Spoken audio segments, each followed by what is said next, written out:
Você já ouviu os temas de hoje? Graça multiforme e servindo com alegria. Se você não está acostumado com isso, nossos temas são tirados da mensagem que é pregada todo domingo pela manhã. O pregador informa o texto, ele informa o tema da mensagem. O nosso tema hoje é o padrão divino da diversidade, adoração e serviço. Então, esse é o tema para as crianças que estiverem aí anotando. O padrão divino da diversidade, adoração e serviço. O pregador passa o texto, no caso de hoje, 1 Coríntios 12, de 12 a 27, nós estamos dando sequência à nossa série de pregação sobre, na primeira carta aos Coríntios, não é? Que tem o tema geral de Em Busca da Excelência Cristã. E o pregador passa também 2 ou 3 linhas dizendo como ele vai abordar o tema, o texto, como ele vai abordar, então, e fazer a pregação. Daí nós tiramos os temas que regem os cultos, que são, no caso de hoje, graça multiforme e servindo com alegria. Esses temas regem as canções que são escolhidas, a chamada ao culto, as orações que são feitas, inclusive, e tudo mais. Mas ele flui da mensagem, ele flui da Escritura, e sai para unificar, para dar unidade orgânica ao culto e a tudo que é feito no culto.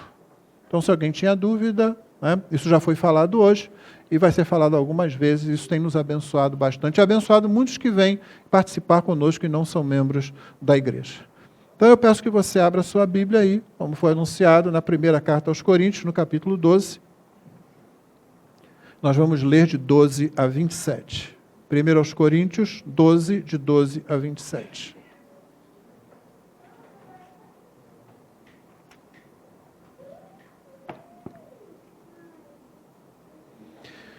Diz assim a palavra de Deus: porque assim como o corpo é um e tem muitos membros, e todos os membros, mesmo sendo muitos, constituem um só corpo, assim também é com respeito a Cristo. Pois em um só Espírito todos nós fomos batizados em um só corpo, quer judeus, quer gregos, quer escravos, quer livres. E a todos nós foi dado de beber de um só Espírito. Porque também o corpo não é um só membro, mas muitos. Se o pé disser, porque não sou mão, não sou do corpo, nem por isso deixa de ser do corpo. Se o ouvido disser, porque não sou olho, não sou do corpo, nem por isso deixa de ser do corpo. Se todo o corpo fosse olho, onde estaria o ouvido? Se todo ele fosse ouvido, onde estaria o olfato? Mas Deus dispôs os membros, colocando cada um deles no corpo como Ele quis. Se todos, porém, fossem um só membro, onde estaria o corpo? O certo é que há muitos membros, mas um só corpo. Os olhos não podem dizer à mão, não precisamos de você. E a cabeça não pode dizer aos pés, não preciso de vocês. Pelo contrário, os membros do corpo que parecem ser mais fracos são necessários. E os que nos parecem menos dignos no corpo, a estes damos muito maior honra. Também os que em nós não são decorosos, revestimos de especial honra, ao passo que os nossos membros nobres não têm necessidade disso. Contudo, Deus coordenou o corpo, concedendo muito mais honra àquilo que menos tinha, para que não haja divisão no corpo, mas para que os membros cooperem com igual cuidado em favor uns dos outros. De maneira que, se um membro sofre, todos sofrem com ele, e, se um deles é honrado, todos os outros se alegram com ele. Ora, vocês são o corpo de Cristo e individualmente membros desse corpo. Essa é a palavra de Deus. Amém. Se você observar o quadro que está à nossa volta, você vê que ele é um quadro ameaçador em relação à igreja.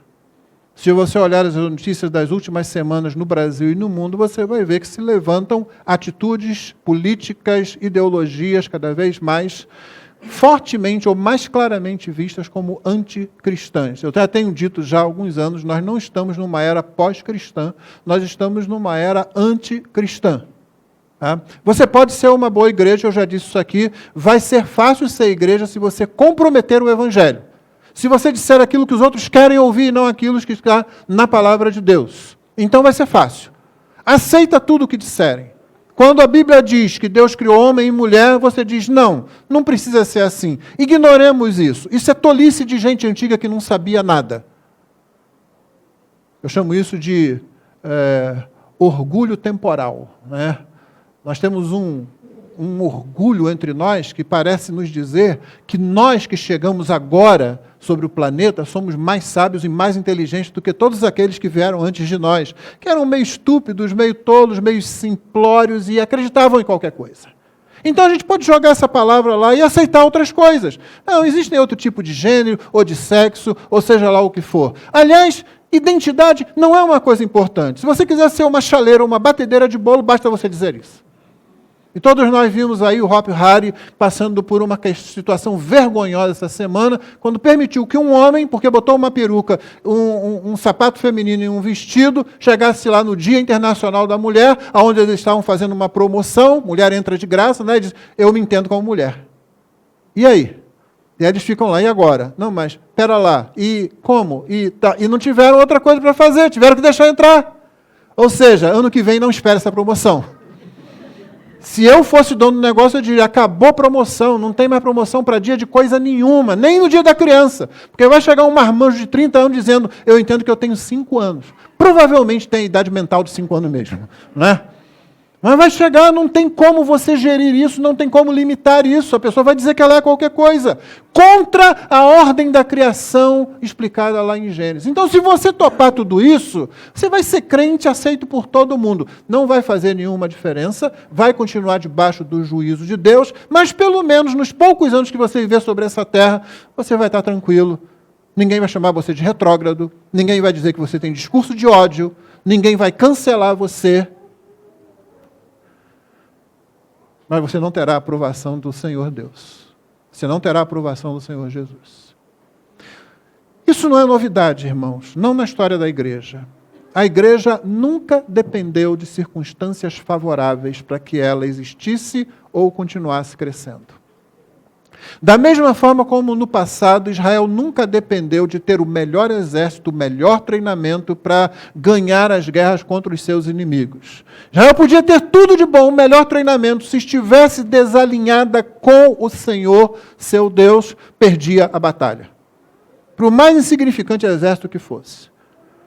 Por outro lado, se não tivesse nada preparado, se não tivesse nem exército, quando saíram do Egito e os amalequitas vieram e começaram a atacar os mais fracos, inclusive, sem piedade, e Israel não era nenhuma nação realmente, o Senhor simplesmente deu vitória.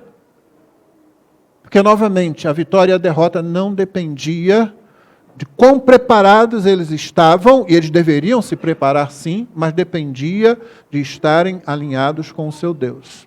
A igreja é a mesma coisa, ao longo da história, a igreja nunca dependeu realmente de circunstâncias favoráveis. Aliás, quando a igreja conseguiu interferir no Estado para que circunstâncias fossem favoráveis a ela, ela acabou se corrompendo. Sempre foi assim. Não é que também nós desejemos situações ruins. Nós não somos masoquistas, nós não gostamos de sofrimento, não.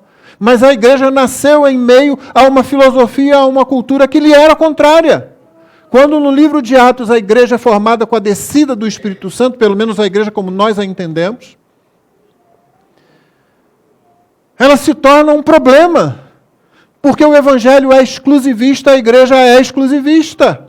Não haveria nenhum problema para a igreja, fora do ambiente judaico, quando ela vai para o ambiente não judaico, para as cidades greco-romanas, para o Oriente, não haveria nenhum problema.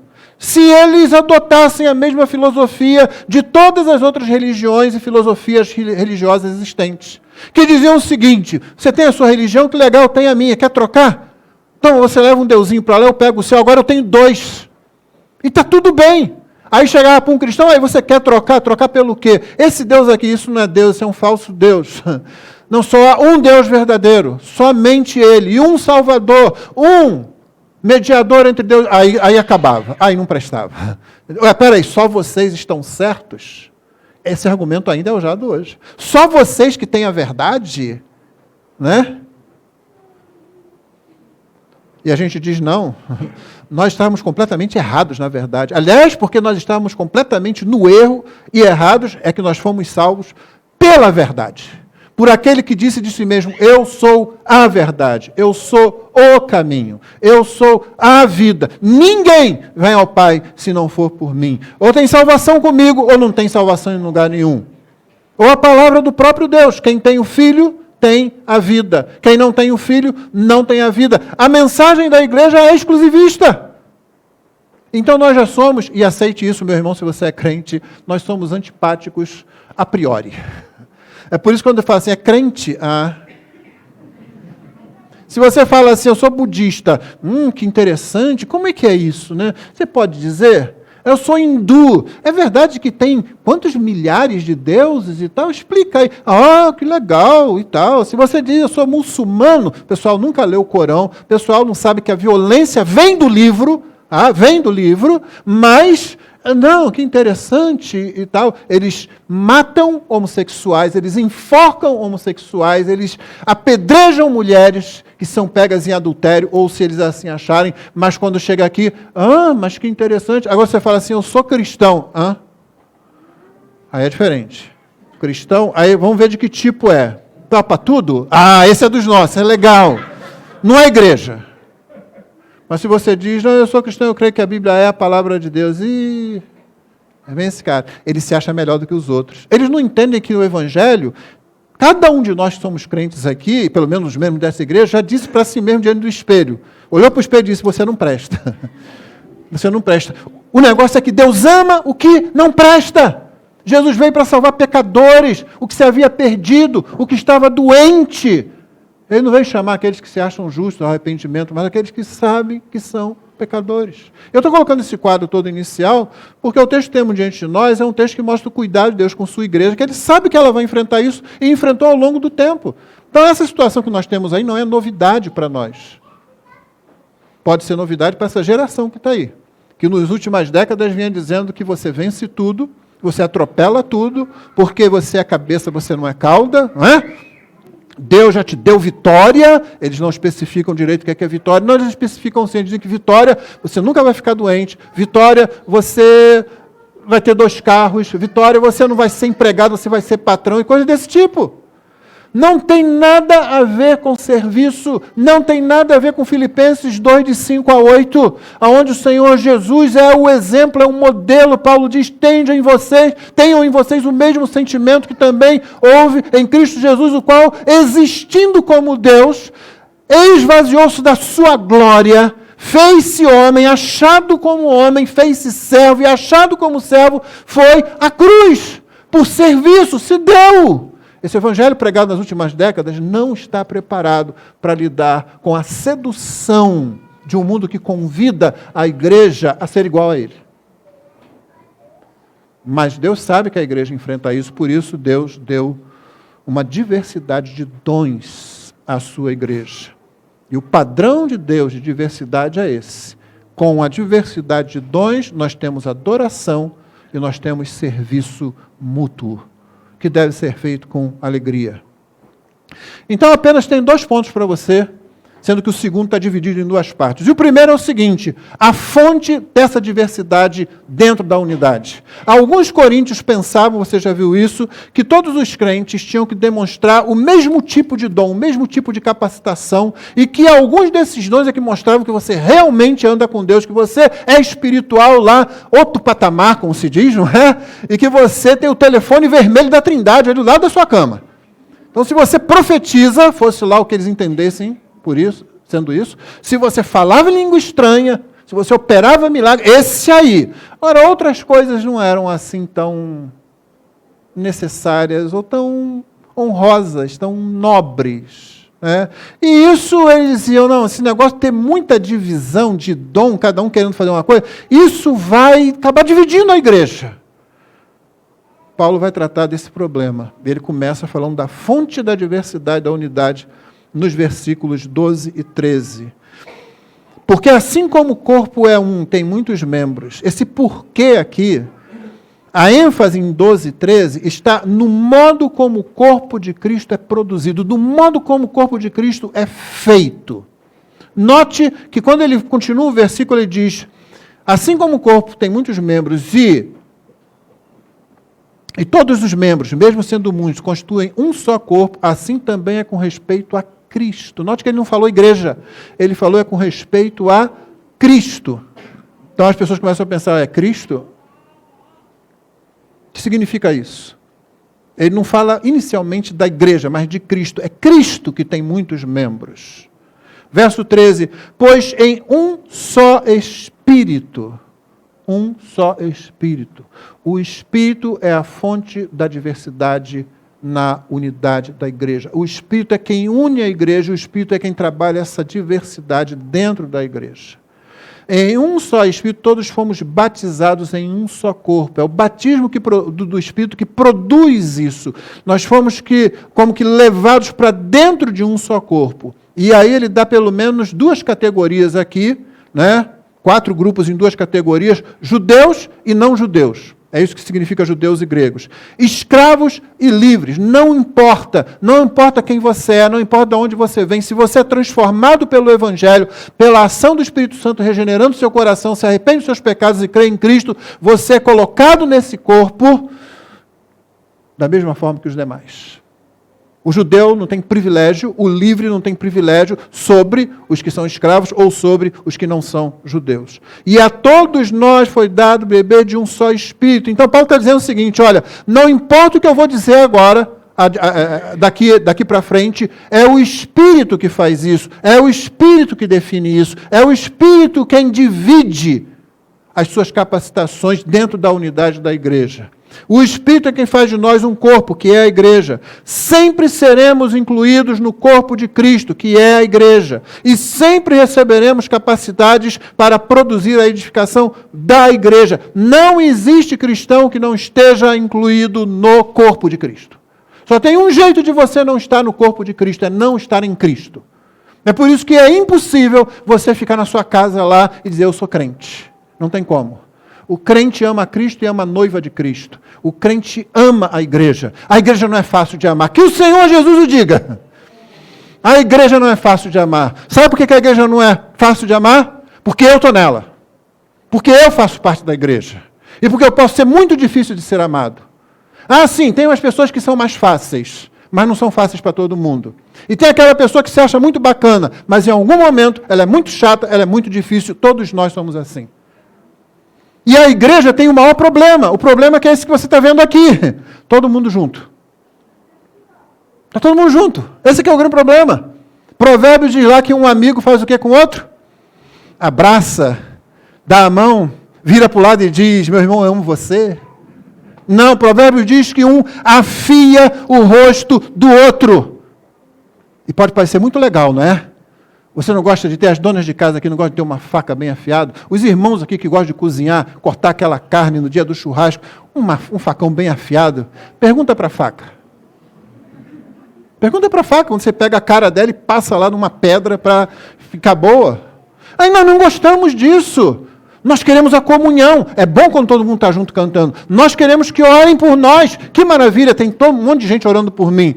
Mas e quando a pessoa chega assim, meu irmão, você está se desviando do caminho. Meu irmão, você está se desviando da palavra. Ah, quer se meter na vida dos outros. É o Espírito que produz essa unidade. E é impossível você ser cristão se você não estiver inserido no corpo de Cristo. E o corpo de Cristo, a sua principal manifestação é, necessariamente, de acordo com o Novo Testamento, a igreja local. Como eu tenho dito, é na igreja local que as coisas acontecem. Ser crente em casa é fácil. Simplesmente porque em casa você não vai ser crente. Você vai ser só você lá, envolvido com você mesmo, com sua própria autoidolatria, seu egoísmo, seu egocentrismo, julgando todo o resto, todo mundo, como se você fosse muito bacana. E algumas vezes você pode ser, mas nem sempre. Talvez nem na maioria das vezes. No versículo 11, Paulo já tinha dito, mas um só e o mesmo Espírito realiza todas essas coisas, distribuindo-as a cada um individualmente, conforme ele quer.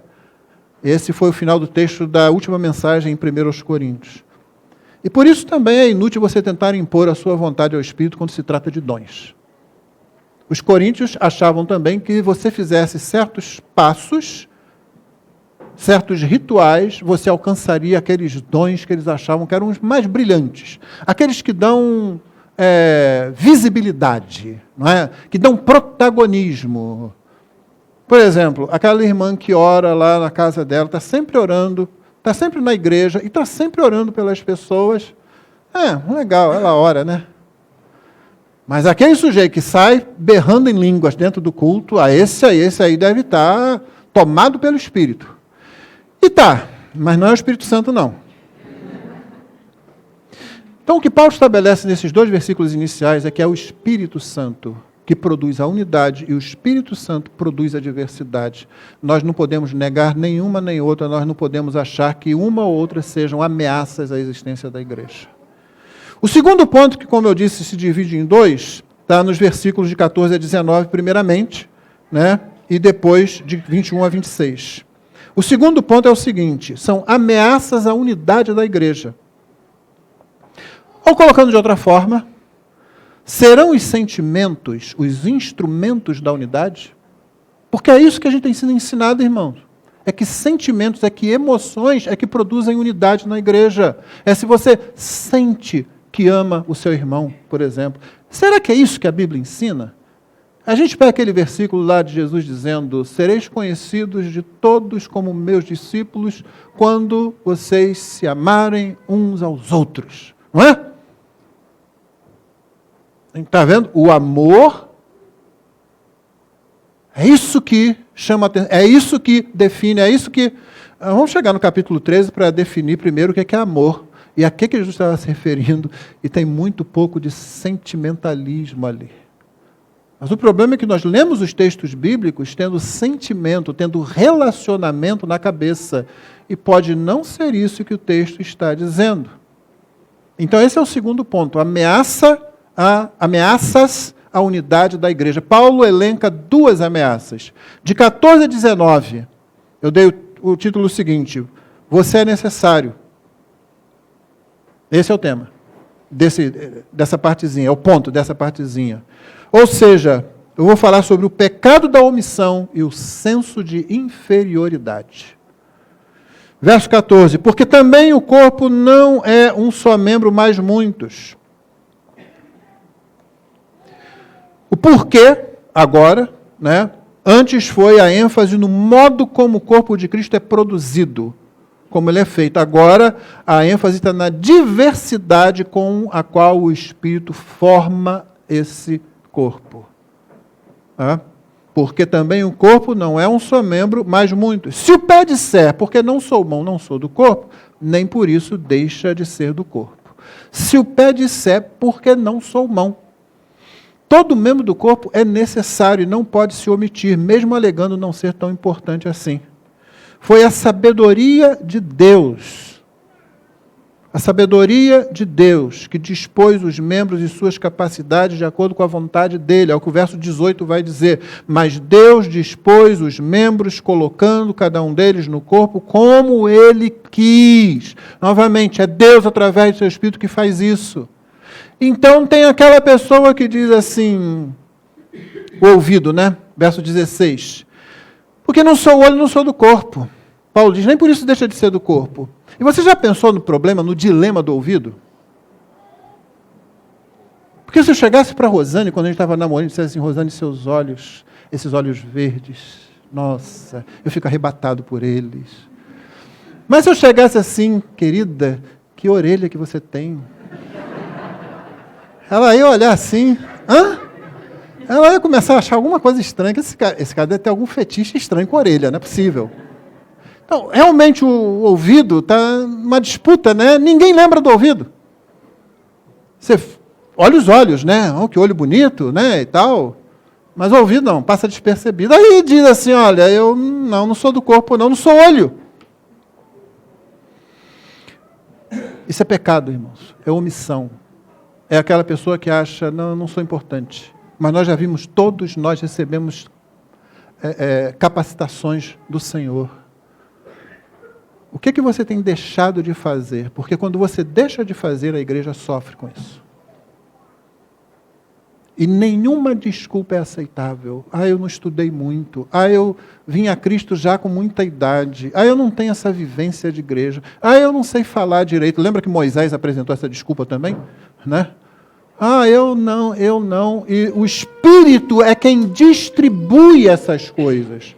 O Espírito distribui conforme Ele quer. Não é você. O que você faz na igreja pode parecer muito simples. Não é você que julga isso, é Deus. Então havia aqueles que, até por causa do clima de orgulho que havia na igreja de Corinto, diziam, não, eu não sou tão importante assim. É omissão. É um complexo de inferioridade, uma sensação de inferioridade que impede você de abençoar seus irmãos. Como se a capacidade fosse sua. Como se a capacidade viesse de mim mesmo. É Deus quem dá, é o Espírito que dá, e eu sou servo para dentro da diversidade servir. A multiforme graça de Deus se expressa em cada uma das capacitações que Deus dá ao seu povo. E eu me apresento para serviço. Eu não me apresento para avaliação. Eu me apresento para serviço. Eu não me apresento para alguém dizer assim, olha, isso que você está fazendo aí não é muito importante, não. Também não me apresento para alguém dizer, isso que você está fazendo, isso é que é muito importante. Você vai ouvir uma coisa e outra no ambiente da igreja em algum momento. Não é isso que deve reger o seu serviço. O que deve reger o seu serviço é o fato de que Deus deu a você uma capacitação e você tem que apresentar isso à igreja local para o serviço. É a igreja que percebe a capacitação, mas a avaliação já foi dada por Deus, se você está servindo ao Senhor. Então não permita que algum complexo de inferioridade, alguma sensação de inferioridade, faça você cair no pecado da omissão. Paulo continua dizendo, se todo o corpo fosse olho, onde estaria o ouvido? Se todo ele fosse ouvido, onde estaria o olfato? Mas Deus dispôs os membros, colocando cada um deles no corpo como ele quis. Se todos, porém, fossem um só membro, estaria o corpo. O certo é que há muitos membros, mas um só corpo. Então, se você passar e vir um olho caído pelo chão, sozinho lá, tentando fazer alguma coisa, você vai entender a falta que o pé faz para ele.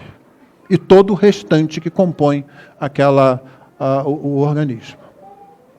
Esse é o primeiro problema com a unidade da igreja. Pessoas que se auto-excluem porque elas se omitem. Na verdade, essas pessoas não querem servir. Elas não querem servir. Não permita que o diabo, não permita que os homens façam de você um servo inútil dentro da casa de Deus.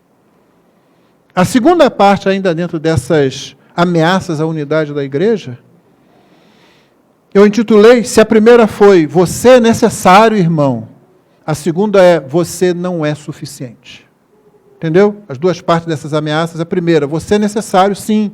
E a segunda é, você não é suficiente. Você é necessário, mas você não é suficiente. Ou seja, o pecado da rejeição e do senso de superioridade.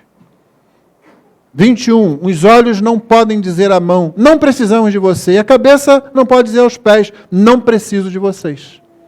É a superioridade, é o pecado da superioridade, da rejeição, eu rejeito os outros, porque eu sou suficiente, eu me basto. Tem muita gente na igreja que pensa assim, principalmente na liderança da igreja. Há muitos pastores que pensam assim. Não, você não é suficiente. Se a omissão era errada, a rejeição orgulhosa também é. Aí Paulo passa a falar o seguinte, pelo contrário, no verso 22, os membros do corpo que parecem ser mais fracos são necessários. Parecem ser mais fracos, mas eles são necessários. Quando ele fala pelo contrário, evidentemente, a argumentação de Paulo não está comparando importância de atuação. Isso iria contra o ensino que ele acabou de dar, onde todos são necessários, né? Antes ele estabelece a igualdade dessa importância de atuação. Nenhum membro deve faltar no corpo se queremos sua edificação. Ocorre que o apóstolo tem que enfatizar os mais fracos e os menos honrosos, porque a nossa tendência é fazer comparação de status. A igreja precisa de gente que nunca vai aparecer aqui na frente, irmãos. A igreja precisa de gente que esteja de joelho em oração durante a semana. E às vezes quem está aqui na frente, até porque se envolve com o próprio ministério, esquece que precisa estar diante de Deus em oração. Muitas vezes é a oração dos bancos que está sustentando muito púlpito por aí. Nenhum de nós é suficiente, todos nós somos necessários.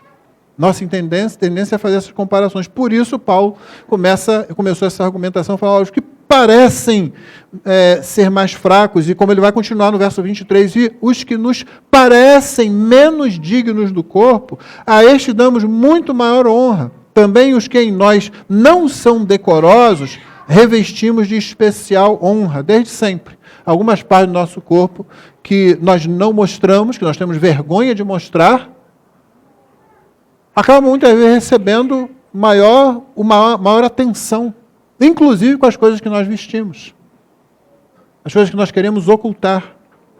Isso é assim desde o tempo de Paulo. Ao passo que os nossos membros nobres não têm necessidade disso. O que Paulo continua fazendo aqui é tentando tirar da mente da igreja aquela ideia de ficar comparando status. O que é mais visível? Isso é mais importante. Isso é mais necessário. E aquilo que você não vê?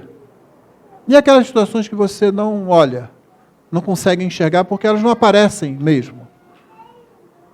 Paulo está dizendo, todas essas coisas são necessárias e nenhuma delas é suficiente em si mesma.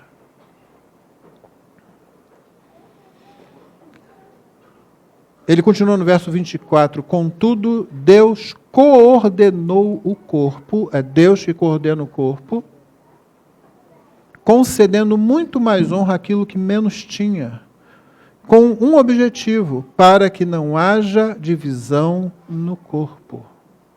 A interdependência orgânica mantém o corpo unido mais do que atitudes sentimentais. O que mantém o corpo unido, irmãos, segundo o texto que temos diante de nós, é essa interdependência. Eu lembro de um pastor experimentado, isso lá pelo século XVIII, se não me engano, alguma coisa assim, em que ele recebeu um jovem ministro que estava muito insatisfeito no seu ministério, porque ele tinha uma congregação pequena, enquanto outros colegas dele estavam pastoreando congregações maiores. E aquele experimentado pastor disse para ele, Deus sabe que você consegue lidar com essa congregação, por que você está reclamando? Deus colocou você para servir a essa congregação. Você não teria capacidade de estar em outra congregação maior? Cumpra o seu trabalho que Deus deu para fazer aí, onde você está. E muitas vezes nós queremos projeções, como às vezes nós queremos nos omitir, e seja um lado, seja o outro, a igreja é que acaba sofrendo com isso. Qual é o serviço que Deus está chamando você para fazer? Parta do princípio de que tudo é serviço. Apresente-se para o serviço. O que tem para fazer? O que eu posso fazer? Deus vai orientando de acordo com as capacitações que você talvez agora não veja, não entenda, não saiba nem que tem. Mas no momento em que você vai se apresentar para o serviço, porque aquele que se apresenta, olha, eu vou fazer, mas eu só quero fazer isso, não é mais servo. Ele virou senhor. Eu só faço se for isso aqui. Não estou falando do caso da pessoa, olha, eu sei fazer isso. Porque eu posso perguntar para essa pessoa ainda, você está disposta a aprender isso aqui? E um servo tem disposição. Pode ser que ele consiga, pode ser que ele não consiga, mas tenha disposição. Aquele que não é servo, mas finge que é, diz, olha, eu quero trabalhar, olha, tem isso aqui para fazer. Eu já passei por isso, irmão. Serviço simples, um serviço simples para fazer. Carregar uma coisa, isso eu não faço não, já fiz outra coisa. Tá bom fazer, dá vontade de bater, mas não pode, né? A lei pune, não é? Então não dá para fazer isso não. Pelo menos não se tiver alguém olhando. O servo, ele se apresenta para o serviço. É isso que tem para fazer? Eu tenho que falar para os irmãos, chego aqui, encontro um copo ali, que só pode ser uma criança. A criança faz isso, Está lá brincando, aí um copo desse descartável fica ali fora. Eu pego o copo e ponho na lata de lixo. Eu tenho certeza que nenhum dos adultos aqui faz isso. Eu não fico aqui chamando, quem é o responsável por pegar? Não, eu pego e faço. Isso eu nem aprendi da Bíblia. Isso eu aprendi de alguém que aplicava um princípio bíblico, mesmo sem saber que foi minha mãe. Aí Dona Irene não ficava olhando para... Ela eu passava, por que você não pegou isso? Você não viu isso caído no chão? Você é aleijado? Aí se você tivesse bom senso, você voltava lá e pegava o negócio. Se você quisesse viver perigosamente, você arriscava uma resposta. Eu aprendi a ter bom senso muito cedo. Né? É para que não haja divisão no corpo que esses dons são dados. Nós não entramos na discussão sobre que dom é esse, qual é aquele, etc. Nós vamos entrar nisso. Hoje o que eu quero que você se ligue é que as capacitações que são dadas a você, julgue você como for. É uma coisa muito simples. Isso é muito complexo, será que eu vou fazer? Se Deus deu a capacitação, é essa interdependência dentro do corpo que promove a unidade, quando cada um faz sua parte e faz com que o corpo tenha saúde. Em outras palavras, irmãos, o pacto, a aliança dentro do corpo, e todos nós somos unidos aqui de forma pactual, é mais importante do que afinidades. Aliás, como a gente vai ver no versículo seguinte. Ao contrário do que alguns coríntios pareciam argumentar. Estavam preocupados, né? Estavam se juntando em grupos de afinidades e pensavam, talvez, sentimentalmente também. Isso acontece em nossas igrejas. O próximo texto vai deixar a gente bem diante dessa situação. Verso 26 diz: de maneira que se um membro sofre, todos sofrem com ele, e se um deles é honrado, todos os outros se alegram com ele. Aí o que a gente faz aqui? A gente estraga o versículo. Como? A gente pensa em relacionamento. Sim, é relacionamento, mas de que tipo? Porque geralmente a gente pensa em sentimentos. Normalmente se usa esse texto para dizer assim: se alguém enfrentou uma angústia, uma tragédia, uma perda, essa pessoa está sofrendo, todos sofrem com essa pessoa. Não é isso que o texto está dizendo. Desculpe, mas não é isso que o texto está dizendo. O que você já aprendeu aqui? Que texto sem contexto é pretexto. Exatamente é o que a gente faz com esse versículo. A gente tira o texto do contexto dele e surge com um pretexto aí para falar: ame mais seu irmão, liga para ele, pergunta se está tudo bem com ele. Que coisa boa de fazer, não estou dizendo que isso é errado não, mas não é isso que esse texto está dizendo. O que esse texto está dizendo aqui é que se uma pessoa se omite, ou se outra diz eu sou suficiente, não preciso de você, o corpo todo sofre. É isso que está dizendo aqui. Da mesma forma, quando cada um se apresenta e faz o serviço, faz o trabalho, exercita o dom que recebeu de Deus e é honrado por isso, em ver o seu trabalho frutificar dentro da igreja local, todo o corpo se regozija, se alegra com ele. É isso que está dizendo. Então, irmão, sim, continue se preocupando com o seu irmão, mas não é verdade que a gente sofre do mesmo jeito. Não é verdade. Por exemplo, se uma pessoa que está chegando aqui agora, está pela primeira vez, vai me dizer daqui a pouco: pastor, estou vindo aqui pela primeira vez, e não deve bater muito bem da cabeça, diz: eu quero ser membro dessa igreja. Né? Vamos supor que essa pessoa apareça segunda-feira aqui, no domingo que vem aqui, e nós nos encontremos e ela diga: ô pastor, perdi um filho, eu vou sofrer com essa pessoa, mas vai ser muito diferente do que aquelas pessoas que estão comigo aqui já há algumas décadas, se elas passam pelo mesmo sofrimento. Atinge de forma diferente. Eu sofro quando qualquer ser humano passa por uma perda, mas você sofre mais com aquele que está junto com você, aquele que você conhece, aquele que você está vivendo a vida ali junto com essa pessoa. Então Paulo não está falando disso aqui, entendeu? Ele não está falando que todo o corpo sofre nesse sentido geral, simplesmente. Isso é baratear o texto, isso é superficializar o texto. O contexto é o da distribuição pelo Espírito Santo, de forma soberana, de capacitações dentro da diversidade da igreja, para promover não somente o serviço da igreja, mas a própria unidade da igreja, como está ali no verso 25. Para que não haja divisão do corpo, mas para que os membros cooperem com igual cuidado em favor uns dos outros. Aí, verso 26, de maneira, está ligado ao que ele acabou de falar, se um membro sofre, todos sofrem com ele. Se um membro por omissão, deixa de fazer o que tinha que fazer. Ou se por impedimento até, por rejeição, porque alguém está dizendo, eu sou suficiente, nosso grupinho aqui é suficiente, nós não precisamos de você, a igreja sofre com ele. Da mesma forma como todo mundo se apresenta, quando as pessoas fazem fazer e são honradas no fato de que isso frutifica, a igreja se alegra com eles. Paulo termina dizendo, ora, vocês são o corpo de Cristo, individualmente, membros do corpo. Vocês são o corpo de Cristo. Individualmente, vocês estão entrelaçados. Já era. Já era. Não dá para eu vou ser crente em casa. Não dá para... Eu vou lá na igreja, assisto o culto, o que já por si só demonstra falta de conhecimento do Evangelho, falta de conhecimento bíblico, falta de entendimento do que é a igreja. Ninguém assiste culto. Quem está assistindo o culto é quem está pela internet. Essas pessoas não estão participando do culto. Culto é presencial necessariamente. Culto é aqui. Então, essas pessoas estão assistindo o culto. E nós oramos para que elas sejam abençoadas. Ninguém vem aqui e assiste o culto. Eu assisto o culto e vou embora. Já ouviu?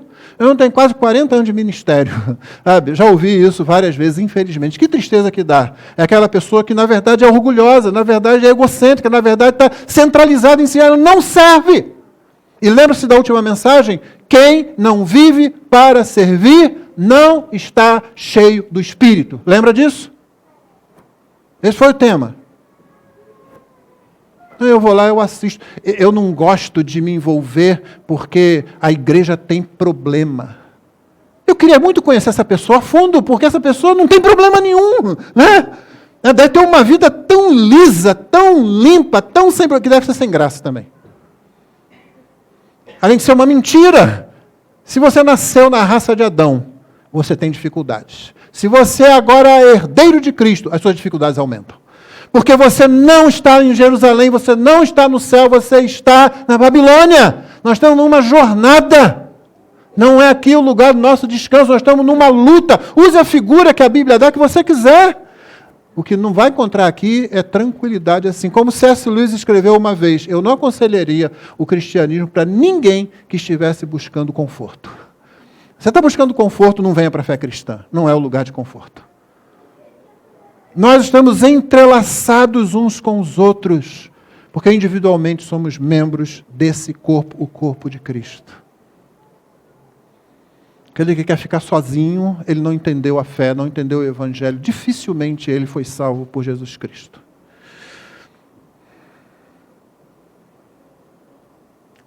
Por causa disso surgem erros como alguém dizendo, e você ouviu muita gente dizer isso nesse período de pandemia aí, se eu sou igreja, então... E geralmente aí vem uma conclusão errada. Eu sou igreja, então eu fico em casa. Eu não sou igreja? Não, deixa eu dizer com todas as letras, você não é igreja. A Bíblia não diz isso em nenhum lugar. Você não é a igreja. Diga para o irmão que está do seu lado, eu não sou igreja. Porque o que Paulo diz é vocês no plural, não está aqui por acaso. Tá? Não é um plural de tratamento decoroso. Não. É doutrinário. Vocês são o corpo de Cristo. Individualmente, membros desse corpo. Não, você não é a igreja. Vocês são a igreja. Eu não sou a igreja. Nós somos a igreja. Esse é o ensino bíblico. Estou tentado a dizer aquele troço que eu acho ridículo. Posso ouvir um amém? Então, uma única aplicação para terminar. Não crie problemas. Não crie problemas. Crie espaço para alegria em servir. Ao invés de ficar criando problema aí, se rende, irmão. Se você não fez isso, se você está fazendo isso, esse é o caminho certo. Fortaleça-se nisso, porque o diabo, o mundo e o seu próprio pecado vão fazer de tudo para tirar você desse caminho, para botar você no caminho da indulgência, da autoindulgência, o caminho do descanso, o caminho de eu já fiz muito nessa vida. É muito difícil você encarar aquele que deu tudo na cruz com uma desculpa dessas. Eu não posso por causa disso, eu não tenho uma condição financeira. Aí Jesus vai pensar assim, eu lembro quando eu estava sentado lá, veio aquela viúva, que só tinha duas moedinhas que não valia coisa nenhuma, nem naquele tempo, né? E ela deu tudo. E aí você está lá dizendo, não, eu não tenho muita condição financeira. Imagina o que Jesus tem que aturar da gente. Não crie problema. Crie espaço para alegria. Porque, afinal de contas, nós não fazemos nada por nós mesmos, nem para nós mesmos. Nós fazemos por Cristo e para os outros, quando servimos a Cristo Jesus. Esse é o caminho da diversidade do Espírito Santo, na unidade da igreja. E aí produz adoração, produz serviço em meio a essa unidade.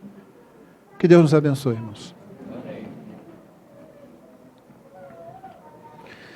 Vamos ficar de pé e vamos orar ao Senhor.